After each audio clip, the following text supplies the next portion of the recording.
എൻ്റെ പേര് Therese Maria Joseph. ഞാൻ വരുന്നത് ഭരണങ്ങാനം ഇടവകയിൽ നിന്നാണ്.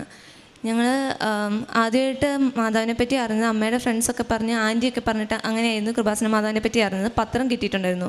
അപ്പോൾ അന്ന് തന്നെ ഈ പത്രം വായിച്ച് ലാസ്റ്റ് ഓൺലൈൻ ഉടമ്പടീനെ പറ്റിയിട്ടൊക്കെ വായിച്ച ടൈമിൽ ഞാൻ അമ്മയോടൊക്കെ പറഞ്ഞിരുന്നു, പിന്നെ ഈശോയും മാതാവൊക്കെ ഇപ്പം ഓൺലൈനിലല്ലേ ഇരിക്കുന്നത്, ഇതൊക്കെ ശരിയല്ല ആ രീതിയിൽ പറഞ്ഞു. അപ്പം പിന്നീട് ഇങ്ങനെ പലരുടെ സാക്ഷ്യങ്ങളും അങ്ങനെയൊക്കെ കേട്ട് വരുമ്പോൾ അമ്മയ്ക്ക് ആഗ്രഹം ഉണ്ടായിരുന്നു ഇങ്ങോട്ട് വരണമെന്ന്. പക്ഷെ അപ്പം ഞങ്ങൾ വേണ്ട ആ രീതിക്ക് പറഞ്ഞു. എന്നിട്ട് അങ്ങനെ വന്നില്ല. ലാസ്റ്റ് എല്ലാ വർഷവും ഞങ്ങൾ ആലപ്പുഴയിൽ തങ്കിപ്പള്ളിയിലും അർത്തുങ്കിലും വരാറുണ്ട്. അപ്പം ഒരു തവണ വന്നപ്പം തങ്കിപ്പള്ളി പോയി. എന്നിട്ട് നേരെ അമ്മയ്ക്കും ഞങ്ങളുടെ കൂടെ ആൻറ്റി ഉണ്ടായിരുന്നു. അപ്പോൾ ആൻറ്റിക്കും ആഗ്രഹം ഉണ്ടായിരുന്നു. അപ്പം അവർ നേരെ വന്ന് ഇവിടെ വണ്ടി നിർത്തിയത്. അപ്പം കൃപാസനം എന്ന് കണ്ടപ്പം കയറാൻ ആഗ്രഹമില്ലായിരുന്നു. പക്ഷേ എല്ലാവരും അകത്ത് കയറിയോണ്ട് ഞാനും കയറി.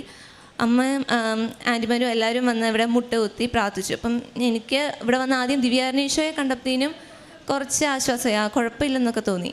എന്നിട്ട് ഇവിടെ വന്ന് അവർ മുട്ടുകുത്തിയുണ്ട്, ഞാനും മുട്ടുകുത്തി. എന്നിട്ട് ഈ മാതാവിനെ നോക്കി പ്രാർത്ഥിക്കാൻ ഒട്ടും താല്പര്യമില്ലായിരുന്നു. അപ്പം നേരെ കണ്ണടച്ചിട്ട് പ്രാർത്ഥിച്ച് ഇങ്ങനെ, ഈശോയുടെ അമ്മയായിട്ടുള്ള ഒറിജിനൽ മാതാവേ, എനിക്കറിയത്തില്ല ഇത് സത്യമാണോ കള്ളമാണോ എന്നൊന്നും അറിയത്തില്ല. അപ്പം ഇവിടുത്തെ മാതാവ് സത്യമാണെന്നുണ്ടെങ്കിൽ അതെനിക്ക് മനസ്സിലാക്കി തരണം. അപ്പം ഞാൻ ഈ കാണിച്ച ദേഷ്യമൊക്കെ എൻ്റെ അറിവില്ലായ്മയായിട്ട് എഴുതി ഒന്ന് ക്ഷമിക്കണേ. ഇപ്പം ഇവിടെ ഇപ്പം ഇത് സത്യമല്ലേ, എന്നെ ഇനി ഇവിടെ വരാൻ ഇടയാക്കരുതെന്ന് പ്രാർത്ഥിച്ചിരുന്നു. ഞാനിപ്പം എൻ്റെ 3ാമത്തെ പുതുക്കലും കഴിഞ്ഞിട്ടാണ് നിൽക്കുന്നത്.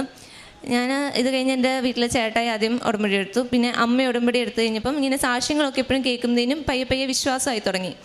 അങ്ങനെ വന്ന് എൻ്റെ +2 എക്സാമിന് എല്ലാ എക്സാമിനും തന്നെ ഞാൻ മാതാവിൻ്റെ കാശ് രൂപവും ഉപ്പും എടുത്തിട്ടാണ് പോയിക്കൊണ്ടിരുന്നത്. അമ്മയോട് ചോദിച്ചിട്ട് അമ്മയുടെ കയ്യിൽ നിന്ന് മേടിച്ച് അതുപോലെ തൈലം വെച്ച് അമ്മ എല്ലാ ദിവസവും കുരിശ് വരച്ച് തന്നിട്ടായിരുന്നു പോകുന്നത്. അങ്ങനെ +2ൻ്റെ എല്ലാ എക്സാമിനും എനിക്ക് ഫുൾ A+ ആയിരുന്നു കിട്ടിയിരുന്നത്. പിന്നെ മാത്സിൻ്റെ എക്സാമിന് ഞങ്ങൾക്ക് ഒരു ദിവസമേ പഠിക്കാൻ സമയം ഉണ്ടായിരുന്നുള്ളൂ. അപ്പം അത് പഠിക്കുന്ന സമയത്തൊക്കെ ഭയങ്കര ടെൻഷനായിരുന്നു, നല്ല ടെൻഷൻ ഉണ്ടായിരുന്നു. അപ്പം ടെൻഷനായതുകൊണ്ട് ഞാൻ അമ്മയോട് പഠിക്കുന്ന ടൈമിൽ അമ്മയെ കാശ് രൂപം തരാമോ എന്ന് ചോദിച്ച് ഇങ്ങനെ കാശ് രൂപം മേടിച്ച് ഇരുന്ന് പ്രാർത്ഥിച്ചാൽ പഠിച്ചത്. അപ്പം പഠിക്കുന്ന ടൈമിൽ ഇങ്ങനെ എവിടുന്ന് ഇന്നവരെ തോന്നാത്ത രീതിയിലൊരു ഗൈഡൻസ് കിട്ടുന്ന പോലെ തോന്നി.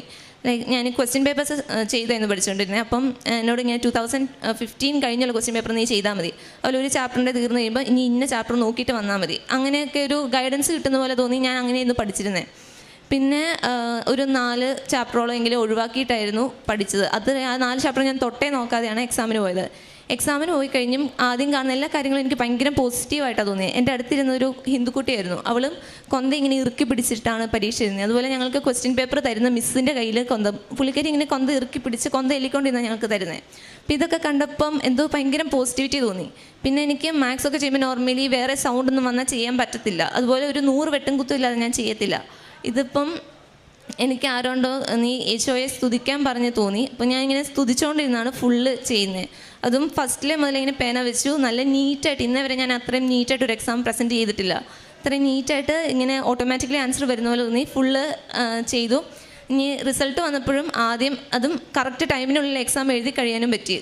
എനിക്ക് മിച്ചം ഒരു അരമണിക്കൂറെങ്കിലും മിച്ചവും വന്നിട്ടുണ്ടായിരുന്നു. അത് കഴിഞ്ഞ് റിസൾട്ട് വന്നപ്പോഴും ആദ്യം മാത്സിൻ്റെ മാർക്കായിരുന്നു നോക്കിയത്. +2ൽ ദൈവം സഹായിച്ച് എനിക്ക് ഫുൾ മാർക്കായിരുന്നു. അത് കഴിഞ്ഞ് ഇങ്ങനെ പിന്നീട് +2 കഴിഞ്ഞിട്ട് എന്ത് ചെയ്യണമെന്ന് കുറേ ആലോചിച്ച് പ്രാർത്ഥിച്ച് തീരുമാനമെടുത്തായിരുന്നു ജർമ്മൻ. അങ്ങനെ ജർമ്മന് പോയി. ജർമ്മൻ എക്സാമിന് ഞങ്ങൾ പഠിച്ചൊരു B1 ഒക്കെ ആയപ്പോഴത്തേനും ഇവിടെ വന്നിരുന്നു. അപ്പോൾ ഞാൻ ഉടമ്പടി എടുത്തിട്ടില്ല, ഉടമ്പടി B2 ആയപ്പോഴാണ് എടുത്തത്.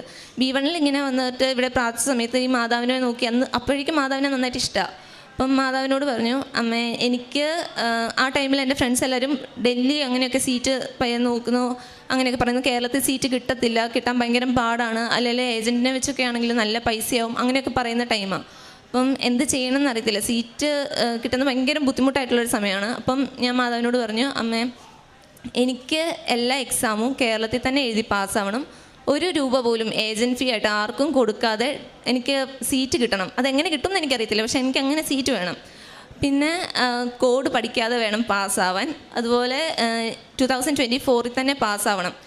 പിന്നെ പറഞ്ഞൊരു കാര്യമായിരുന്നു, ഫസ്റ്റ് അറ്റംപ്റ്റിൽ എനിക്ക് ഫുൾ മൊഡ്യൂൾ പാസ്സാകണ്ട. കാരണം എൻ്റെ ചേട്ടനും ജർമ്മൻ പഠിച്ച് പോയിരുന്ന ആളാണ്. അപ്പം ആൾ പിന്നെ എക്സാം എഴുതേണ്ട വന്നിട്ടുണ്ടായിരുന്നു. അപ്പോൾ എല്ലാവരും കമ്പയർ ചെയ്യുമായതുകൊണ്ട് പറഞ്ഞു എനിക്ക് ഫസ്റ്റ് അറ്റംപ്റ്റിലേ പാസ്സാവണ്ട, പക്ഷേ സെക്കൻഡ് അല്ലെ തേർഡ് അറ്റംപ്റ്റ് ആവുന്നതിനും എനിക്ക് പാസ്സായാൽ മതി. പക്ഷേ എനിക്ക് ഇപ്പം ഫസ്റ്റ് അറ്റംപ്റ്റിൽ കിട്ടില്ല, സെക്കൻഡ് അല്ലെ തേർഡ് വരുന്നതിനും അതിനുള്ള സീറ്റും അപ്പം കൊടുക്കാനുള്ള പൈസയും എല്ലാം അമ്മ തന്നെ സെറ്റാക്കി തരണം, എനിക്ക് സീറ്റൊക്കെ സെറ്റാക്കി തരണം, അതിന് വേണ്ടി അധികം ലാഗ് എടുപ്പിച്ചേക്കല്ലേ എന്ന് പറഞ്ഞു.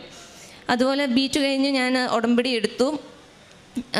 ഉടമ്പടി എടുക്കാൻ വന്ന സമയത്ത് പറഞ്ഞിരുന്നു ഏപ്രിൽ മാസത്തിൽ എനിക്ക് എക്സാം എഴുതാൻ ഒരു അവസരം തരണേന്ന്. പക്ഷേ ഏപ്രിലിൽ മെയിൽ അയക്കേണ്ട ദിവസം ഞങ്ങൾ മെയിൽ അയച്ചു. ഞാനങ്ങനെ മെയിൽ അയക്കണേന്ന് പറഞ്ഞു കൊടുത്ത് അയച്ച കൊച്ചിന് വരെ മെയിൽ അയച്ച് സീറ്റ് കിട്ടി. എനിക്ക് കിട്ടിയില്ല.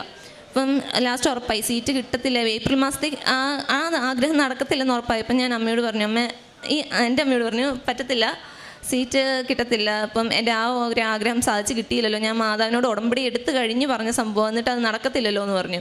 അപ്പം അമ്മ എന്നോട് പറഞ്ഞു നീ ഒരു light the candle prayer request ഇടാൻ. അപ്പം എന്തായാലും സീറ്റ് കിട്ടത്തില്ലെന്ന് ഉറപ്പായ ഒരു കേസാണ്.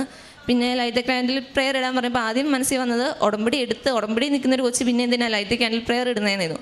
എങ്കിലും മാതാപിതാക്കളെ ബഹുമാനിക്കണം എന്നൊരു ഇതുണ്ടായതുകൊണ്ട് അമ്മേനെ അനുസരിക്കാൻ വേണ്ടി മാത്രമായിട്ട് ഞാൻ light the candle prayer request ഇട്ടു.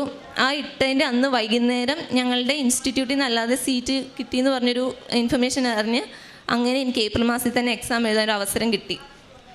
അതുപോലെ 2024 നവംബർ ആയത്തേനാണ് ഞാൻ B2 എക്സാംസ് ക്ലിയർ ചെയ്യുന്നത്. അപ്പം 2024 തന്നെയാണ് ഞാൻ പാസ്സായത്. അതും ഒറ്റ രൂപ പോലും ഏജൻറ്റ് ഫീ കൊടുക്കാതെ എനിക്ക് ഫസ്റ്റിൽ അങ്ങനെ സീറ്റ് കിട്ടി. ബാക്കി ഞാൻ മെയിൽ അയച്ച് തന്നെ എനിക്ക് സീറ്റ് കിട്ടി. അങ്ങനെ ഞാൻ മാതാവിനോട് പറഞ്ഞ എല്ലാ കാര്യങ്ങളും നിവൃത്തിയായിക്കൊണ്ടാണ് ഞാൻ B2 പാസ്സാവുന്നത്. കോഡ് പഠിക്കാതെയാണ് പാസ്സായത്. അതുപോലെ എനിക്ക് ലാസ്റ്റ് എക്സാമിന് ഞാനിങ്ങനെ റിസൾട്ട് വരുന്ന ടൈമായപ്പോൾ മാതാവിനോട് പിന്നെ അടുത്ത എക്സാമിനുള്ള മെയിൽ അയക്കേണ്ട ഒരു ടൈമാണ്. അപ്പോൾ ഞാൻ മാതാവിനോട് പറഞ്ഞിട്ടുണ്ടായിരുന്നു, മാതാവ് ഈ എക്സാമിൽ ഞാൻ പാസ്സാവുന്നുണ്ടെങ്കിൽ എനിക്ക് ഇനിയത്തെ ഈ മെയിൽ അയച്ചുള്ള സീറ്റ് കിട്ടരുത്. ഞാൻ നോർമലി അയക്കുന്ന രീതിയിൽ തന്നെയാണ് അയച്ചത്, കിട്ടുന്നതാണെങ്കിൽ വേണേൽ കിട്ടാവുന്നതാണ്. അപ്പോൾ പക്ഷേ മാതാവിനോട് പറഞ്ഞു ഞാൻ പാസ്സാവുന്നുണ്ടെങ്കിൽ ഈ മെയിൽ അയച്ച് എനിക്ക് കിട്ടണ്ട, ഒരു കൊച്ചിൻ്റെ ചാൻസ് പോകുമല്ലോ, അതുകൊണ്ട് അങ്ങനെ വേണ്ട, ഞാൻ പാസ്സാവത്തില്ലെന്നുണ്ടെങ്കിൽ എനിക്ക് സീറ്റ് തരുകയും വേണമെന്ന്. പക്ഷേ സീറ്റ് കിട്ടിയില്ല. അപ്പോഴേ ഉറപ്പിച്ചു പാസ്സാവുന്നു. ഞങ്ങൾ എക്സാം എഴുതിയൊരു 45-50 ദിവസമൊക്കെ കഴിഞ്ഞിട്ടാണ് റിസൾട്ട് വരിക. അപ്പോൾ ആ റിസൾട്ട് വന്നപ്പം ഞാൻ ചോദിച്ച മാർക്കോടെ തന്നെ, അതിൻ്റെ അങ്ങോട്ടും ഇല്ല ഇങ്ങോട്ടും ഇല്ല, ആ ഒരു രീതിയിലാണ് ഞാൻ പാസ്സായത്. പക്ക മാർക്കോടെയാണ് പാസ്സായത്. അത് കഴിഞ്ഞ് ഇപ്പം പ്രോസസ്സിങ്ങിനാണെങ്കിലും ഞാൻ ഇപ്പം ഇന്ന് ഉടമ്പടി പുതുക്കാൻ വന്നപ്പോൾ നിയോഗങ്ങൾ എഴുതിയ സമയത്താണ് ഓർത്തത്, കഴിഞ്ഞ പുതുക്കലിൽ എൻ്റെ 2ാമത്തെ പുതുക്കലിൽ ഞാൻ എഴുതിയിട്ടുണ്ടായിരുന്നു മാർച്ച് മാസം തീരുന്നതിന് മുന്നേ എന്നെ ജർമ്മനിയിൽ എത്തിക്കണേന്ന്.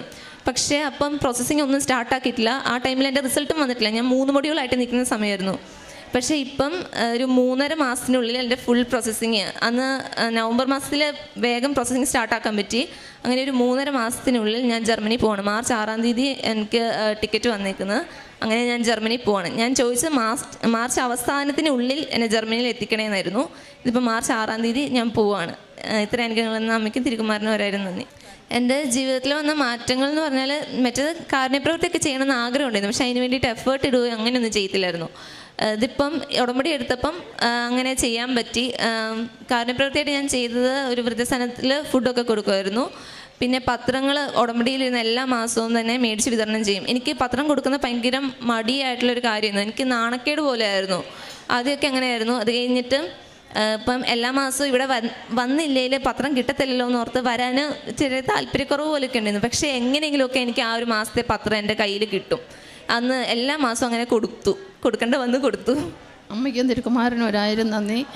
ഞാൻ ഇവിടെ വന്ന് ഉടമ്പടി എടുക്കാനുണ്ടായ സാഹചര്യം എന്ന് പറഞ്ഞാൽ എൻ്റെ മോൻ ഉടമ്പടി എടുത്ത് അത്ര കൃത്യമായിട്ട് ചെയ്യുന്നില്ല. അപ്പോൾ എനിക്കുണ്ടായിരുന്നു പക്ഷേ അന്നൊക്കെ ഒരു ഉടമ്പടിയെ എടുക്കത്തുള്ളൂ.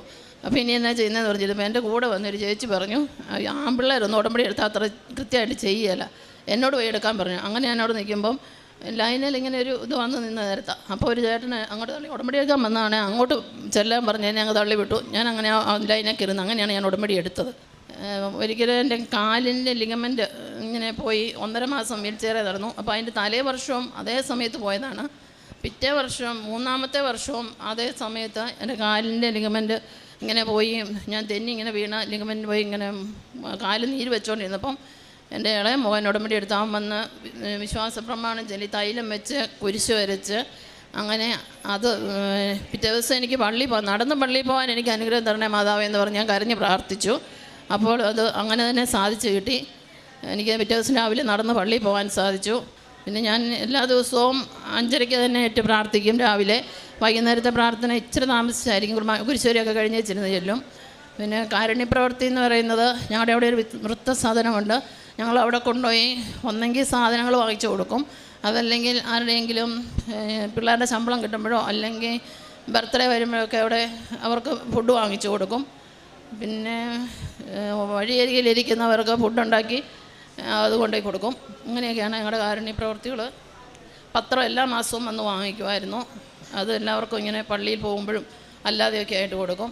പിന്നെ സഹോദരങ്ങളോടാണേലും ചേച്ചിമാരുടെ മക്കളോടൊക്കെ ആണെങ്കിലും മാതാവിനോട് പ്രാർത്ഥിക്കാനും അങ്ങനെ അവർക്ക് കാശ് രൂപവും അങ്ങനെയൊക്കെ കൊടുത്ത് അത് എന്നോട് ചോദിക്കുന്നവരോടൊക്കെ ഞാൻ മാതാവിനെ പറ്റി പറയുകയും കാശ് രൂപം കൊടുത്ത് അതുപോലെ തന്നെ പത്രം വെച്ച് പ്രാർത്ഥിച്ചാൽ പോലും എല്ലാ കാര്യങ്ങളും സാധിക്കുമെന്ന് പറഞ്ഞ് അങ്ങനെ മാതാവിനെ പറ്റി പറഞ്ഞു കൊടുക്കും. ഇതൊക്കെയായിരുന്നു എൻ്റെ പ്രവർത്തനങ്ങൾ. ദിൽകുമാറിനും അമ്മയ്ക്കും 1000 നന്ദി. എനിക്ക് B2-ൽ ഏറ്റവും ടഫായിട്ടുണ്ടായിരുന്ന മൊഡ്യൂൾ ലിസണിങ് ആയിരുന്നു. അപ്പം ഞാൻ ഫസ്റ്റ് അറ്റംപ്റ്റിൽ തന്നെ ബാക്കി 3 മൊഡ്യൂളും ക്ലിയർ ആക്കാൻ പറ്റി. ലിസണിങ് ആയിരുന്നു എനിക്ക് പോയ ആ ഒരു മൊഡ്യൂൾ. അപ്പം അത് എന്തോരം തവണ ഇപ്പം പ്രാക്ടീസ് ചെയ്യാൻ നോക്കിയാലും പ്രാക്ടീസ് ചെയ്യുന്ന സമയത്തും തോറ്റ് തന്നെയാണ് പോകുന്നത്. അപ്പോൾ എനിക്ക് പ്രാക്ടീസ് ചെയ്യാനുള്ള ഒരു ആഗ്രഹം പോലും പോയി. അങ്ങനെ ഇരുന്നിട്ട് ഞാനിവിടെ അച്ഛൻ്റെ അടുത്ത് വന്നിട്ട് പ്രാർത്ഥിച്ചിട്ടായിരുന്നു എൻ്റെ എക്സാമിന് പോയി. അപ്പം ഫൈനൽ എക്സാമിന് വന്നപ്പോഴത്തെ ഒരു പ്രത്യേകത എന്താണെന്ന് വെച്ചാൽ എൻ്റെ സെക്കൻഡ് എക്സാമിന് കിട്ടിയ സെയിം ക്വസ്റ്റ്യൻ പേപ്പറായിരുന്നു എനിക്ക് ലാസ്റ്റ് എക്സാമിനും കിട്ടിയത്. അപ്പം അങ്ങനെ വന്നപ്പോൾ എനിക്ക് ഓൾറെഡി കുറേയും കൂടെ നന്നായിട്ട് കാര്യങ്ങൾ കേട്ട് തന്നെ മനസ്സിലാക്കി അങ്ങനെ എക്സാം എഴുതാൻ പറ്റിയിട്ടുണ്ടായിരുന്നു. പിന്നെ പ്രാർത്ഥനാ ജീവിതത്തിലാണെങ്കിലും ബൈബിള് ഇവിടെ 1/2 മണിക്കൂർ വായിക്കണമായതുകൊണ്ട് എങ്ങനെയെങ്കിലുമൊക്കെ അത് വായിച്ച് എത്തിക്കാൻ ശ്രമിക്കുമായിരുന്നു. പിന്നെ മോർണിംഗും ഈവനിങ്ങും പ്രെയർ കറക്റ്റായിട്ട് തന്നെ നടത്താൻ നോക്കുമായിരുന്നു. പിന്നെ ഹോസ്റ്റലിലായിരുന്നപ്പം ധ്യാനം ട്യൂസ്ഡേ തന്നെ അങ്ങനെ കൂടാൻ പറ്റത്തില്ല. അപ്പം ഞാൻ ഞായറാഴ്ച ഇരുന്ന് കൂടി ഇങ്ങനെ ധ്യാനങ്ങളും കറക്റ്റായിട്ട് കൂടാൻ നോക്കും. ബൈബിള് വായിക്കുന്നതെന്ന് പറഞ്ഞാൽ ഇപ്പം ഒന്ന് വായിച്ച് മനസ്സിലായില്ലേ പിന്നെ അത് എഫേർട്ട് ഇട്ട് വായിക്കാൻ വേണ്ടി തുടങ്ങി ഉടമ്പടി എടുത്ത് കഴിഞ്ഞിട്ട്. അതെങ്ങനെയെങ്കിലും മനസ്സിലാക്കണം എന്നോർത്ത് അങ്ങനെ തന്നെ വായിക്കാൻ തുടങ്ങി. യെശയ്യാ പ്രവാചകൻ്റെ പുസ്തകം 55-ാം അധ്യായത്തിൽ 6-ാം തിരുവചനം അരുളി ചെയ്യുന്നു, കർത്താവിനെ കണ്ടെത്താൻ കഴിയുന്ന ഇപ്പോൾ തന്നെ അവിടുത്തെ അന്വേഷിക്കുവിൻ, അവിടുന്ന് അരികെയുള്ളപ്പോൾ അവിടുത്തെ വിളിക്കുവിൻ.